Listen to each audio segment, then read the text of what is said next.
हुए इस एक्शन का विस्तार हम आगे करेंगे, लेकिन यहाँ आपके लिए ये जानना जरूरी हो जाता है कि इस निष्कासन का असर गठबंधन पर क्या होगा, क्योंकि महुआ मोइत्रा संसद में सिर्फ टीएमसी की सांसद के तौर पर नहीं थी, बल्कि INDIA गठबंधन की आवाज बनकर भी सरकार को घेरने का कोई मौका नहीं छोड़ती थी।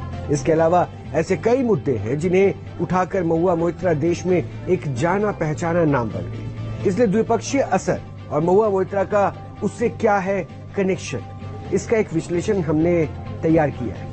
बहुत खास है ये विश्लेषण, देखिए जरा।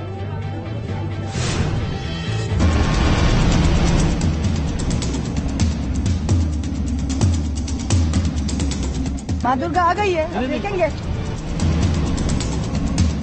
तो ये जो इन लोग वस्त्र हरण शुरू किए ना, अब महाभारत का रन देखिएगा।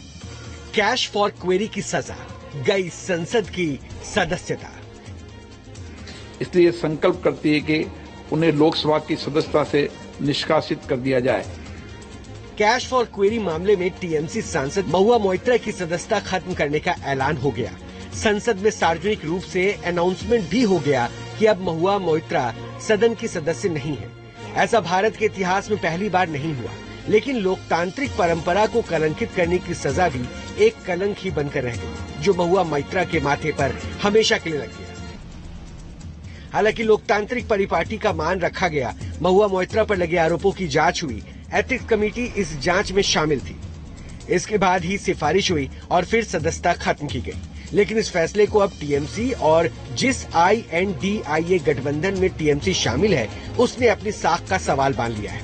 यही वजह है, पहले महुआ मोइत्रा ने संसदीय कमेटी के फैसले पर सवाल उठाए और अब INDIA गठबंधन भी इसे लोकतंत्र के खिलाफ हुआ फैसला बता रहा है। किसका क्या कहना है, ये भी हम आपको बताएंगे, लेकिन पहले महुआ मोइत्रा पर लगे आरोपों को जान लीजिए। महुआ मोइत्रा पर उद्योगपति दर्शन हीरानंदानी से महंगे उपहार लेने का आरोप है। इन उपहारों के एवज में संसद में हीरानंदानी के सवाल पूछने का आरोप है। इतना ही नहीं, उन पर यह भी आरोप है कि उन्होंने अपनी संसदीय लॉगिन ID और पासवर्ड भी हीरानंदानी को बता रखे थे। यानी हीरानंदानी जब चाहते अपने सवाल सीधे संसद से पूछ सकते थे। आरोप लगने के बाद लगातार इस संबंध में जांच चल रही थी और अब एथिक्स कमेटी ने इस संबंध में सदस्यता रद्द करने की सिफारिश कर दी, जिस पर महुआ मोइत्रा का पहला रिएक्शन भी सामने आ गया। What is important is that if this Modi government thought that by shutting me up, they are going to do away with the Adani issue, let me tell you this, that this kangaroo court has only shown to the all of India that the haste and the abuse of due process you have used demonstrates how important Mr. Adani is to you and to what length you will go to harass a single woman MP into shutting her into submission. हालांकि इस संबंध में ethics committee ने महुआ मोइत्रा और विरोधी दलों के आरोपों पर भी जवाब दिया है। यानी बीजेपी अब टीएमसी और INDIA गठबंधन के खिलाफ खुलकर सामने आ रही है।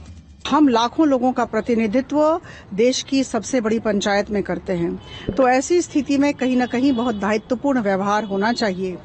महुआ मोइत्रा जी के केस में अनैतिकता दिखी और दायित्वपूर्ण व्यवहार नहीं दिखा और इस वजह से आज उनका लोकसभा से निष्कासन हुआ। अब सवाल एथिक्स कमेटी पर उठाए जा रहे हैं। इसमें कांग्रेस और INDIA घटक दल भी शामिल हो गए, जिनका मानना है कि जो फैसला हुआ है उसमें पक्षपात हुआ है, क्योंकि महुआ मोइत्रा का तर्क है कि कैश फॉर क्वेरी से संबंधित कोई भी सबूत नहीं मिले हैं। पोर्टल लॉगिन को कंट्रोल करने का कोई नियम नहीं है। एथिक्स कमेटी के फैसले का आधार भी नहीं बताया गया है। वहीं एथिक्स कमेटी के पास निष्कासन का अधिकार भी नहीं है। कुछ ऐसे ही तर्क कांग्रेस भी दे रही है, जिसका मानना है कि महुआ मोइत्रा पर हुए फैसले में बहुत ज्यादा जल्दबाजी की गई। हालांकि ये फैसला संसदीय कमेटी का है, इसलिए कांग्रेस की तरफ से सधी हुई प्रतिक्रिया ज्यादा आई।